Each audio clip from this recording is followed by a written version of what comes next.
Coucou, c'est Tata Nexua et bienvenue dans la saison 5 qui voit débarquer le nouveau format sur la chaîne, les Tata vous t'aiment. Chaque semaine, un domaine et un thème différent pour varier. On débute avec les réseaux sociaux et plus précisément Twitter. On verra la semaine prochaine comment écrire une nouvelle dans la catégorie écriture. En attendant, on tweet le générique.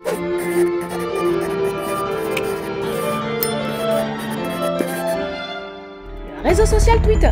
Twitter, ou l'oiseau bleu, est un reste qui se veut une fenêtre ouverte sur le monde pour suivre ce qui se passe aux quatre coins du globe. Un endroit public sans frontières où vous pouvez participer à des conversations en temps réel sur des sujets qui vous passionnent.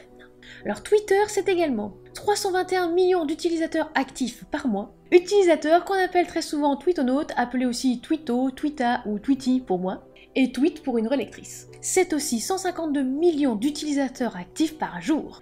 Et également, d'après le compteur du net, et au moment justement où j'ai écrit le script de cette vidéo, depuis le 1er janvier 2021, ce sont environ 10 milliards 800 millions de tweets qui ont déjà été envoyés. Et ouais, ça bouge.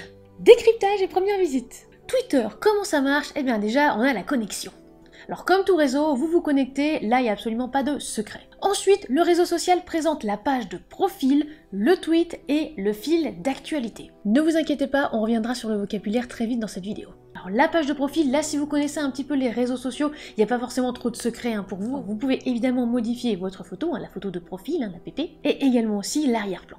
Attardons-nous un petit peu sur la photo de profil. Publique et accessible à tous, elle permet d'en savoir un peu plus sur l'identité d'un utilisateur. Elle est constituée donc de la photo de profil, d'une couverture, d'un nom de compte et d'un arrobase nom d'utilisateur. Pour certains, il peut aussi y avoir un badge certifié. Il y a également une biographie, quelques petites lignes justement pour savoir qui vous êtes, d'un bouton suivre, alors d'un bouton justement pour s'abonner à la personne. On peut voir directement le nombre d'abonnements et le nombre d'abonnés, ainsi que les tweets de l'utilisateur. Attardons-nous un petit peu sur les vocabulaires. Suivre quelqu'un, c'est la follow. L'abonnement, on l'appelle le following, et l'abonné, le follower. Alors unfollow signifie justement qu'on se désabonne ou que par exemple quelqu'un va se désabonner de vous. DM égale direct message égale MP, un message privé.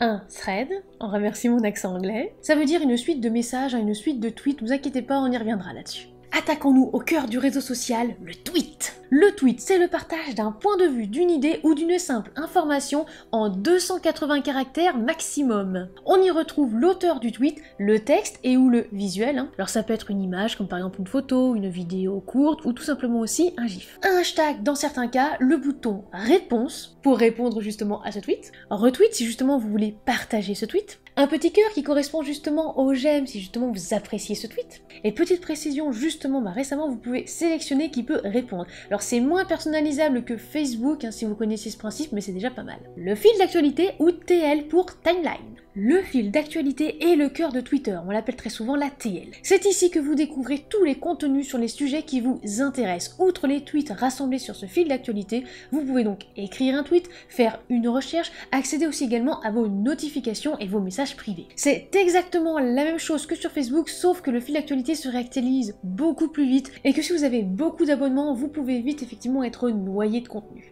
Premier tweet ou comment démarrer sur Twitter. Déjà, lancez-vous. Choisissez votre nom d'utilisateur avec soin car il est unique déjà. L'arrobase de quelque chose, il est unique. Le mien par exemple, c'est @maritsakokovi. Personnalisez votre photo de profil et l'arrière-plan, comme exactement la couverture Facebook. Attention cependant aux dimensions sur Twitter. C'est 1500 par 1500 si justement vous faites vos visuels avec Canva. Ne vous inquiétez pas, en fait Canva l'a déjà justement intégré. Il suffit de mettre bannière ou bandeau Twitter, je crois, et on arrive directement je pense, sur des modèles qui correspondent aux dimensions. Soignez votre biographie, soit pour vous décrire ou également aussi pour mentionner vos centres d'intérêt, puisque c'est vraiment extrêmement important sur Twitter, puisque justement on peut passer le curseur vers votre nom et lire justement votre biographie. S'il n'y a rien, mais moi très souvent je me dis, à mon avis c'est un faux compte, un bot ou peut-être même un troll. Et après, diversifiez les types de comptes que vous suivez. Auteurs, éditeurs, amis, influenceurs, médias, etc. Ne suivez pas trop de personnes pour que le fil d'actualité soit facile à suivre. Ça, c'est une recommandation, oui, que...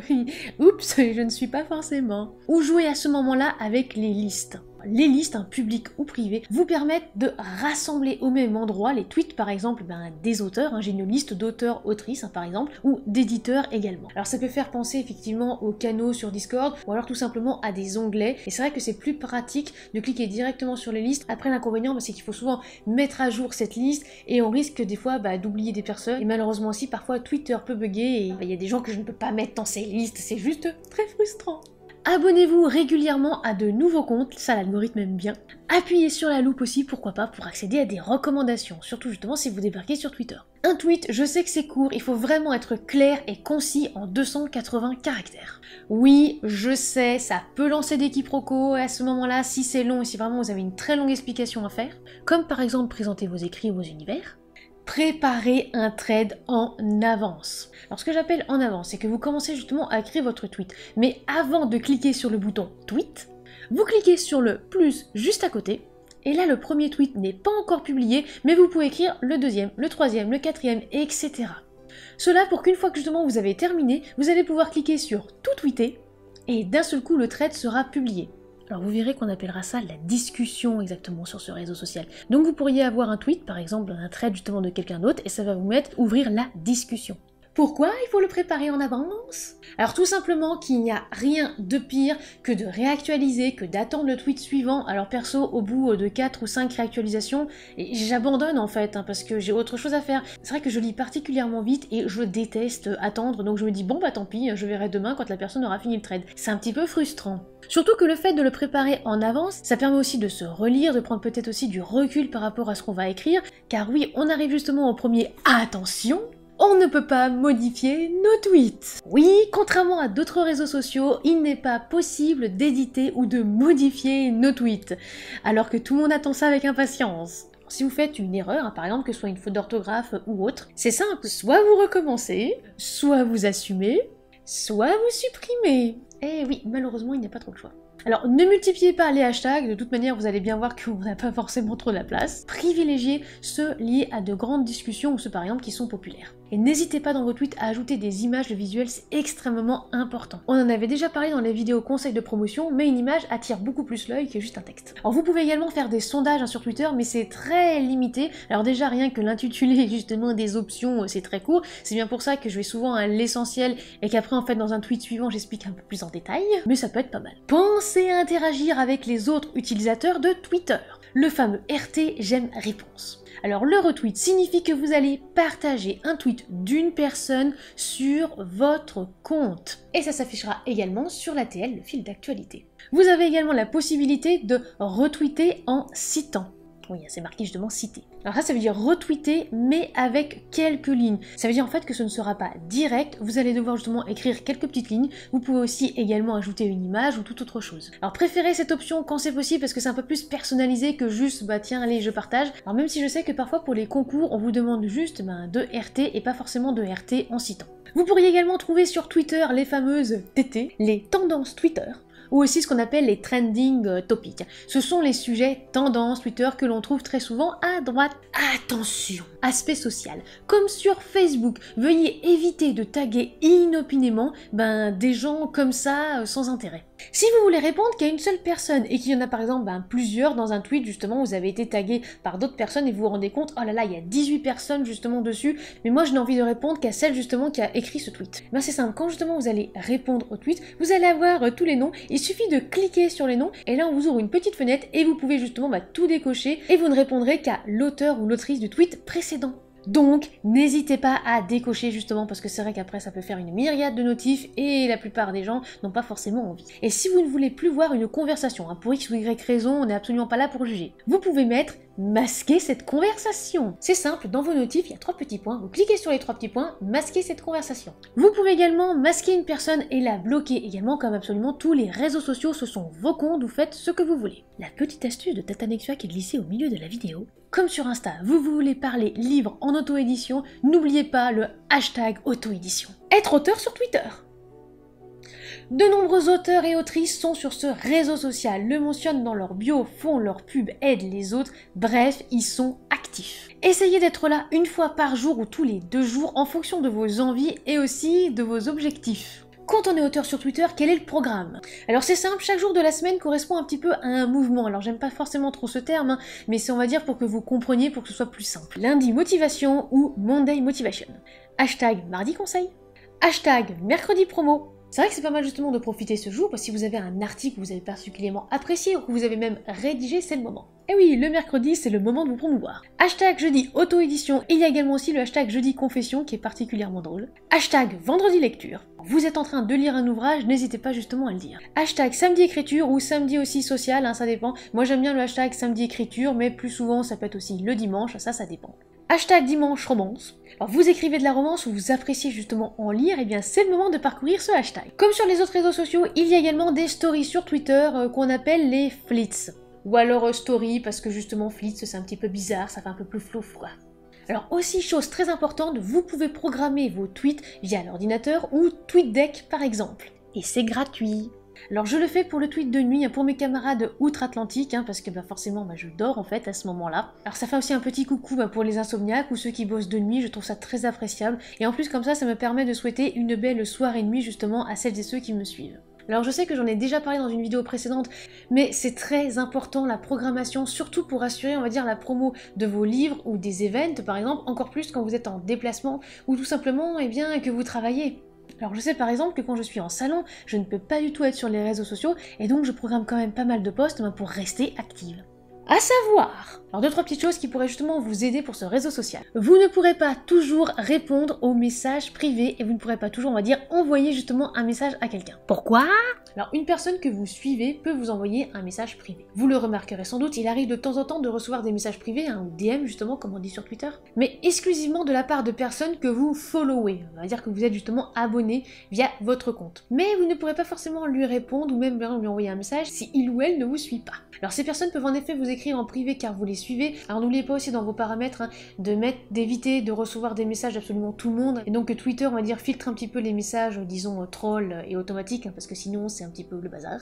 Mais ne vous inquiétez pas, si par exemple la petite icône enveloppe n'apparaît pas sur le compte d'une personne, c'est juste qu'elle ne vous suit pas et donc vous ne pouvez pas lui envoyer de message. À ce moment-là, si c'est quelqu'un que vous connaissez, vous pouvez très bien répondre à un tweet en disant « Hey coucou, je ne peux pas t'envoyer de message, est-ce que tu acceptes de me suivre ?» Ou sinon, basta, tant pis, c'est pas grave. Et également aussi, il faut que je mette quand même le point sur le fait que sur Twitter, les erreurs coûtent très cher. Un tweet devrait pouvoir passer inaperçu parmi les autres. On imagine facilement qu'un tweet se retrouve mais rapidement noyé parmi des milliers des millions justement d'autres. Et que de formuler un tweet n'entrant pas en accord avec les attentes même de vos abonnés n'est pas si grave que ça. Mais vous comprendrez vite que ce n'est pas le cas. Ne vous inquiétez pas, le unfollow sur Twitter se fait plus d'une fois sur deux sur un coup de tête. Alors que c'est vrai que supprimer un de ses amis sur Facebook mais relève presque du sacrilège, le geste est complètement banal sur Twitter. Ça, ne vous en faites pas par rapport à ça. Alors c'est pareil pour les gens qui vous follow, et si jamais vous ne les suivez pas en retour, ils partent sans un bonjour, au revoir. C'est limite normal sur Twitter. Ne vous inquiétez pas pour ça. Les dramas. Oui, il y a quantité de dramas sur Twitter. Ça peut être des comptes qui provoquent, qui vont sortir des phrases de leur contenu, justement en citant quelque chose que vous avez dit et en fait ils ont même pas tout suivi et ils font ça, ou tout simplement pour troller. C'est simple, triez, get out s'il le faut, et abonnez-vous à celles que vous voulez vraiment suivre. Il faut vraiment justement avoir une TL safe, donc on va dire un fil d'actualité qui vous fait du bien et ce justement vers quoi vous aspirez. On vous unfollow? C'est pas grave. Vous voulez unfollow? C'est pas grave, faites-le. C'est votre compte. Et si justement vous ne vous sentez pas bien de suivre telle ou telle personne, ou que son fil par exemple ne correspond plus à ce que vous appréciez, mais justement partez, désabonnez-vous. Alors oui, certains, dès qu'ils se font unfollow en fait, vous cherchent la misère et sont là, ah là là, t'as osé unfollow, mais qu'est-ce que c'est que ça? Get out. N'oubliez pas de vous préserver, de prendre justement soin de vous. Ce sont vos comptes, vous faites ce que vous voulez avec, n'en déplaise à certains. En bref, Twitter est un excellent réseau social, même si effectivement il faut le dompter au départ. Les communautés. N'hésitez pas à rejoindre des communautés. Nombre de créateurs, créatrices sont sur ce RS et développent justement leur activité. Si vous êtes auteur, n'hésitez pas à suivre la communauté d'auteurs, autrices, @communauteur, et n'oubliez pas de lire le règlement. Ne vous forcez pas. Si vous n'accrochez pas à l'oiseau bleu, tant pis, ne vous forcez pas, il n'y a rien de pire que de se forcer et ce sera vraiment pas génial. Ne pas hésiter à demander de l'aide. Si jamais vous êtes bloqué ou que vous n'y arrivez pas, n'hésitez pas à demander de l'aide. Je suis très active sur ce réseau social et je n'hésite pas à suivre justement les créateurs et créatrices qui m'intéressent. Voilà, c'est la fin de cette première vidéo Tata vous t'aime et j'espère qu'elle vous aura plu. La semaine prochaine, on se retrouve pour évoquer l'écriture d'une nouvelle. Ah, j'ai hâte! N'hésitez pas à liker et à commenter, ça nous fait toujours plaisir. N'oubliez pas de partager cette vidéo et de vous abonner, c'est gratuit. Si notre contenu vous plaît, vous pouvez vous rendre dès à présent sur les plateformes Tipeee ou Utip afin de nous soutenir. Et en attendant la prochaine vidéo, soignez votre plume!